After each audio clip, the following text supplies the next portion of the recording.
Okay, and welcome to another episode of On the Wrist from Off the Cuff.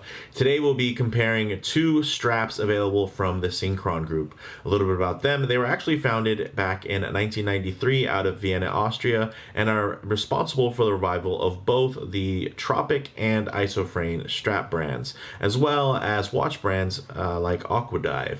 Now, both the Tropic and ISOfrane straps were early innovators within the emerging dive watch market, setting both standards in terms of trends as well as materials used and overall designs. So what we'll have today is kind of a comparison between the two, but also a comparison between Seiko and Citizen, just because, hey, why not? That's always a good time. So with all that said, let's go ahead, zoom the camera out, get these in hand, and take a closer look. All right, guys, so these are two very iconic straps and two, I'd say, quite iconic brands that they're being featured on, and a lot of people will compare. But you kind of can't go wrong with either. You can't go wrong with a genuine ISOfrane strap, and you also can't go wrong with a genuine Tropic strap. And then there's also, of course, a lot of other renditions of this particular aesthetic, and some are more successful than others, and some are less. The majority being, I think, less successful in terms of recreating what make these straps special. Same goes for the watches. There's a lot of tool brands out there, a lot of micro brands that want to be able to build something as iconic as the design language that you're seeing within these two pieces, which for me are actually at the point where they're I consider quite timeless. If you guys are looking for full reviews and specs on these particular models, definitely check the channel history for in-depth looks at both of these, but today we're going to be mostly focusing on these straps. So with that said, we should probably start with the Tropic, because it is the original innovator, coming to life originally within the 50s and 60s before kind of being overturned by, the popularity of the ISOfrane strap, which was more of the 60s or 70s era. Now, in terms of these, I purchased both of these straps from Mark at Long Island Watches, so definitely check him out. This particular strap goes for $79 MSRP, which you can get, and they're stocked here stateside again at Long Island Watch, which is great. Mark also offers really great customer service, so I really appreciate that, and he's a watch enthusiast. Now, in terms of this, it's made out of vulcanized rubber. And you can see it has all of the trappings you would expect in terms of the perforations, the the 3D milling, and basically, I shouldn't say milling, but the shape there and everything like that. It's all molded, of course. You're getting that iconic kind of basket weave motif, which is great. These are fully waterproof. They're actually made in Italy out of vulcanized rubber, and they feature that tapestry setup there in terms of that texture, which is great. And the perforations make it really good in terms of quick drying, whether it's your sweat or you're coming in and out of water. The nice thing is that because of the layout on this, it actually doesn't attract any dust, and it's actually very fade resistant to UV exposure. So this is going to stay looking black, although probably on my camera with the lighting and everything, it's probably looking a little bit brighter. That'll be typically the case for anything that under studio lighting, it's going to appear a little bit brighter.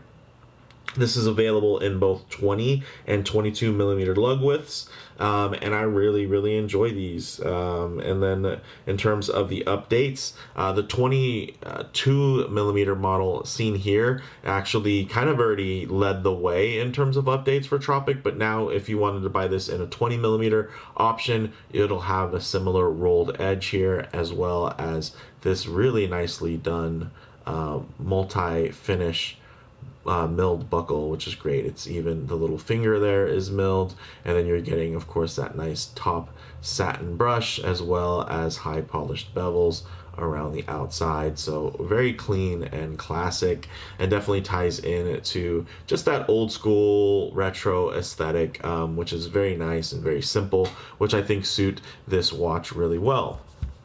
Now on the other side, we have this ISOfrane rubber dive strap. Now, these really became popularized within, again, that transitional era, 60s into the 70s. These go for $139 MSRP, and again, stock stateside from Mark at Long Island Watches. Now, I know 139 bucks might seem a bit expensive, but you are getting a pretty substantial strap here. Check that out.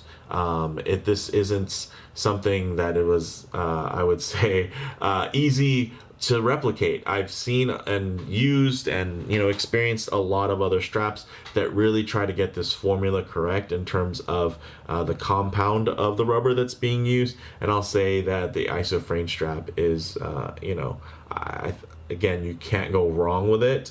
And then some of you might think it's not really worth it, but and some of you might also not think mechanical watch is worth it. So it's one of those things. It's very subjective.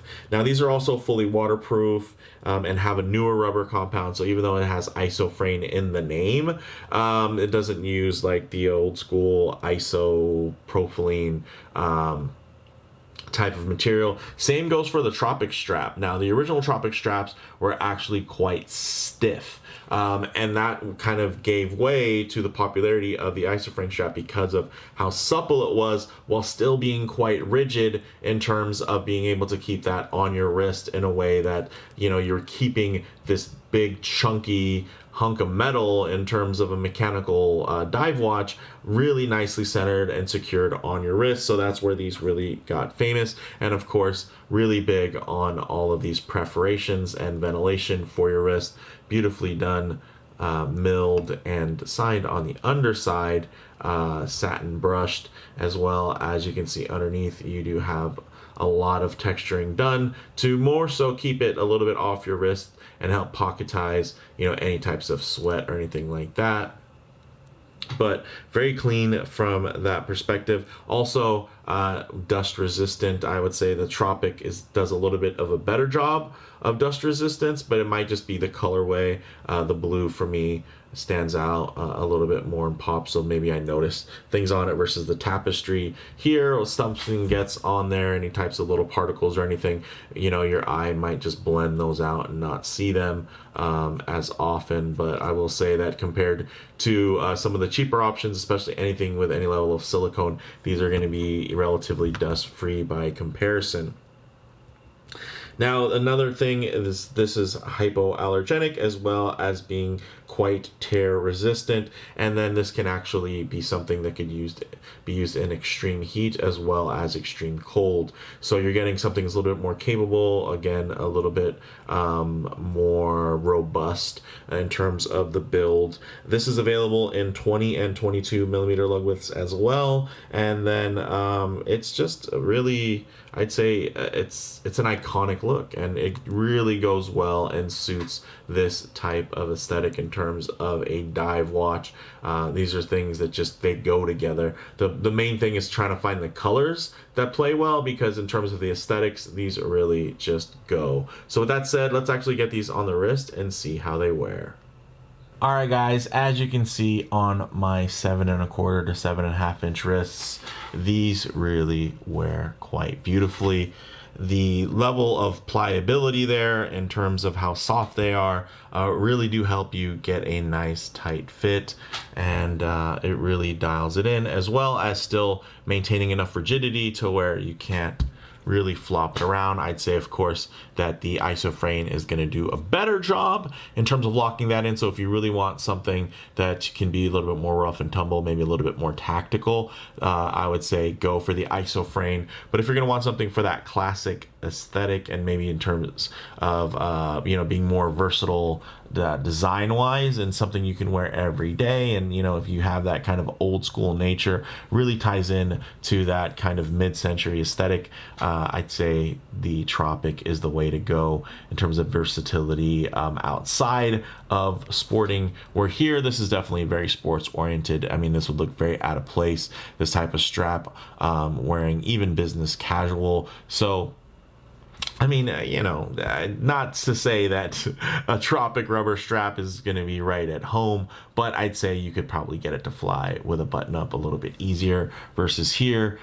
This is going to be a lot more casual, although I'd say, with summertime attire, maybe if you had a polo or something like that with a nice breathable material, this would still look great, but definitely shouts a little bit more, especially in the blue tone, but so does it with this great Citizen diver. And if you guys, again, if you want more info on that, definitely check the full review. This has hacking, hand winding, and a sapphire crystal, which is pretty great. I think these are actually going for around $300 or less right now versus here a little under 400. So I think this is like around 250. You can get these for around 370 from Mark from Long Island Watch. Quite iconic, great collectors. And these are watches that you can wear and wear out, which is great because they're not too expensive. They're going to pick up age really well. They don't have, some of those time defying materials like ceramics. These bezels will pick up wear, they'll pick up patina, they'll fade after time if you let them. So this is one of those things where these pieces are definitely nice to think about really just enjoying and living and wearing them, and kind of really keying into that romantic idea of why we like tool watches so much. It's because they're aspirational. They make you want to go out and have an adventure, and particularly within water sports, of course, which is always fun. And then you do get some nice options on the straps. And I think, these are two really great default options. And, just as much as these watches are great default options within the genre, so are these straps. So with that said, let's actually get them off the wrist. And we'll throw in a little bonus Lume shot low light transition, but it'll be more so to see the textures on the straps versus, directly comparing the watches. Although I'm sure a lot of you guys will have fun comparing the Lume. Okay, we'll go ahead and hit the lights here. As you can see, these are dive watches and they burn extremely bright in terms of lume, the application, the surface area that they are covering, and these are both, of course, ISO compliant divers. So these are serious tool watches, made to perform at serious levels. Now, with the low light transition, it's nice to see how colors and textures as well as finishing will render like in less than optimal lighting, to include even maybe some harsh lighting here. If we get really high on there, really high contrast, which will typically be able to expose any types of defects within those finishes. But here, again, as much as it's nice to compare the Seiko and the Citizen, it's really about these two straps. Some of the main, I'd say, aesthetic differences are you're going to have, of course, that nice taper on the Tropic strap, which is going to go from 22 millimeters down to 18 or 20 down to 16, while you're getting a non-taper on the ISOfrane. So that's definitely something to consider. Without that extra taper in terms of your range of motion, it's going to be slightly more limited, just because of the thicker nature. There's going to be a little bit less give in terms of the pliability as well. But you can see these are really gorgeous, and also it's really telling in terms of the way that the light kind of catches, plays, reflects, and is held by these two different styles. You have one that is completely matte finished with just a couple of kind of engravings and openings with the ISOfrane, versus the fully textured finish there that really plays a little bit more with that light source as it moves within transition. So really beautiful. And look at that, wouldn't you guess, the Lume's still pumping nice and strong. What do you guys think in terms of which one is still stronger at this point? For me, the edge, I think, is going to go to Seiko, but again, up to you guys. Also nice to notice, as you go over, you can see the more matted dial finish and bezel insert finish on the Seiko versus the Citizen is going to have a bit more of a metallic sheen to it, as well as the dial play, of course, being more of a sun brush finish, which is going to be very dynamic, while you have those bright streaks accenting there, surrounded by deep dark midnight blue. Then you get that bright burst of like that indigo color, which is great. And then you even do get some color play on that really dark bezel insert, which I think ties in tonally really well to the strap. Then you get fully lit and everything looks a little bit brighter. But for me, guys, I really enjoy these pieces. I really enjoy these straps. Let me know what you guys think in the comments below. What are your experiences with ISOfrane? What are your experiences with Tropic? What are your picks in terms of affordable variations of both of these straps? I will say that recently I found 2 variations for both of these style of straps that are slightly more expensive, and they're actually OEM, which is pretty wild. So you can actually get them from a, and it's not even a super expensive brand who produce really high-end straps with their dive watches. They're really known within the dive watch space, so I'm looking forward to sharing those with you. Definitely stay tuned for future episodes so you guys can take a look at those particular models. They even cover a 3rd generation, which you start off with Tropic, then you go ISOfrane, then after that it kind of goes into the more accordion style dive strap, and they even do a variation of those that is really well executed, and I'm very impressed. So looking forward to sharing those with you guys as well. If you're interested, leave a comment down below and I'll give you guys a little peek behind the curtain and give you a little answer there in the comments. But with that, let me know what you guys think, and if you like the video, please do hit like, and if you haven't already, please subscribe for more content just like this. Thanks, guys.